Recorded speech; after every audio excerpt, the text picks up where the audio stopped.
Moments with Mimi, welcome back to my channel. What are we going to talk about today? Today we're going to talk about family history and geography. Well, let's just say this. To start, family history starts with these two. Nana and Grandpa, Joe and Dolores, Mom and Dad, as they're known to all of us.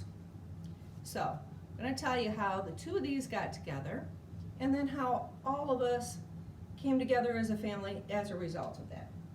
So what we're looking at right here is the big map that you see in Mimi and Papa's basement, right? Okay, now we know that the world is actually round like this. It's not flat, but this is actually a little bit too small and it's harder for me to read. So we're going to show you up on the big map, okay? So let's say where it all started from. Grandpa, back in the 1940s, lived over here in a teeny tiny island called Malta. Malta is a country. And he wanted to go to United States. So what did he do? He got on a boat, on a ship. Now it's not like the cruise ships that you see now, not all fancy, with all those slides and pools and movie theaters and stuff. It was a regular passenger ship that they took over. So he went all the way from Malta, came through Straits of Gibraltar, came all the way through the Atlantic Ocean, and came into New York City, and that's where he landed before he went to Detroit. Now let me tell you about this trip. This trip, he said, was horrendous. It was, they hit the tail end of a hurricane is what it was. Now the ship, I'm going to show you something. That's all I've got for reference. The ship is sailing along like this. He says the waves were so high and so strong that the ship would ride up on a wave and then it would go down, down, down the wave. He said it seemed like they were going to hit the bottom of the ocean and they'd come back up again and down again. And during that time, underneath in the hull of the ship was all the cargo. And some of the cargo got loose, hit the side of the ship and broke a hole in the side of the ship. So, as they do in ships, they had to seal it off on the inside with watertight doors. And there was a big hole on the side of the ship, and that's how it still sailed the rest of the way to America. Treacherous journey. Everybody on board was sick. Nobody could eat except for Grandpa. Grandpa was the only one in the dining room. He ate no problem. So, anyhow, he gets here to the United States, lands in Detroit, Michigan, because he has family there. And as he's here, he gets a job at Nabisco, which is a cookie company. One day, he decides to drive around the city, and he's praying, God, show me where the perfect woman that my wife is going to live so that I know who I'm going to be with. He drove around and around, and God showed him the area where she lived. And you know what? Shortly after that, he is at work. Nana was at work. He broke his arm, so he had to work on a different floor of the factory. And Nana was very shy at the time, and she would go in the cafeteria for lunch with her friend. She always sat with her friend. Well, her friend was out of town at a wedding, so she was sitting by herself. Grandpa, because he broke his arm and was on a different floor and a different lunchtime, happened to be at the same time that she was. So, Nana said, everybody there thought, oh, he's so handsome. But they were all, kind of intimidated to talk to him because he was a pretty hot-looking guy. So, he sees her sitting over there at lunch by herself. He decides to go over and talk to her. She felt nervous because she was shy and, guys didn't normally come up and talk like that. She talked to him the whole time, then he asked her if he could give her a ride home.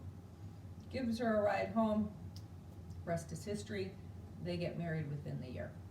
So, then what happens? Grandpa's family a lot of them left Malta and they went to Australia, down here in Melbourne, Australia. So when I was younger, we decided to move to Australia 2 times. Once when I was 2 and once when I was 11.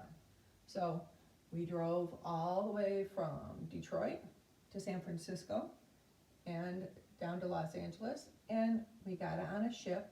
This time the ship was nicer than what Grandpa was on. Movie theaters, still not like the cruise ships you guys have been on. We sailed up through Canada, down through Hawaii to Tahiti, and this wraps all the way around to New Zealand, and we got over here to Melbourne, Australia, and that's where we lived 2 times, and both times we came back. Well, the second time when we came back, what was the difference?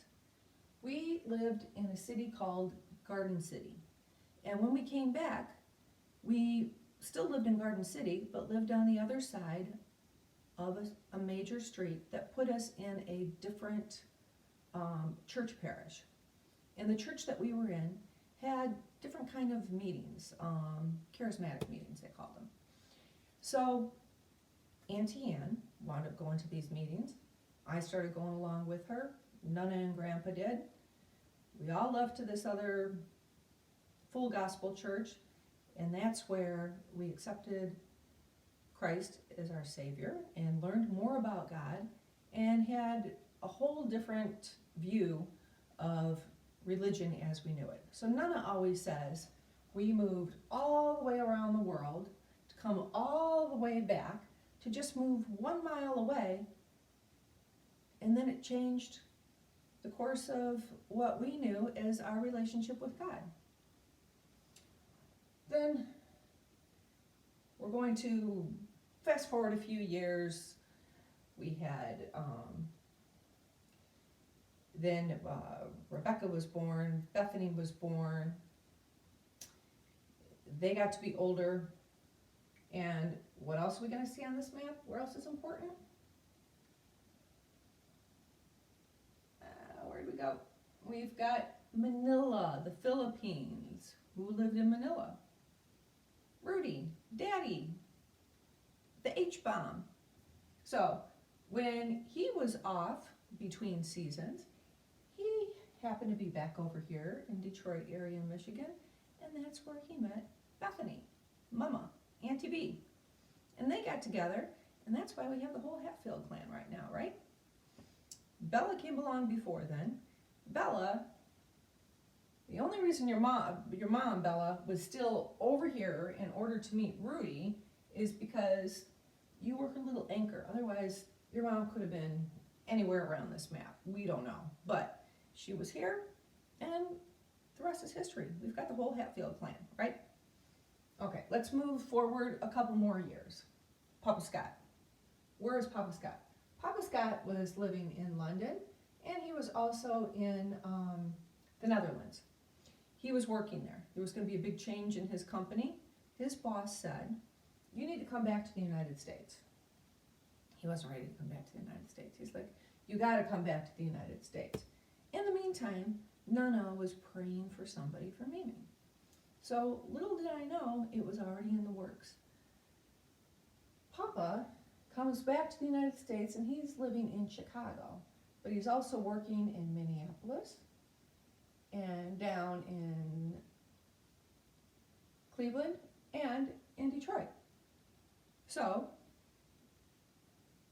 through the powers that be, we're going to call them Match.com, him and I got to know each other. And the next time he was in Detroit, we met, love at first sight, and the rest is history. Papa Scott and Mimi are together. Put a ring on it, we're done. Married, happy ever after. So what did we get from that? Who else came into the family? Look over here. Little did we know that over here in Virginia was Auntie Brooke and Uncle Jesse.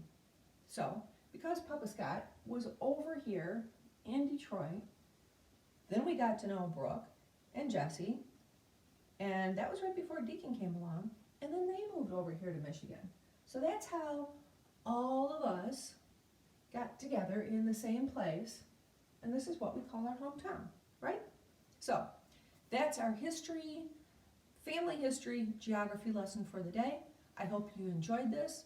Come back next time. If you haven't already, hit that subscribe button, ring that bell, and I'll see you on the next video.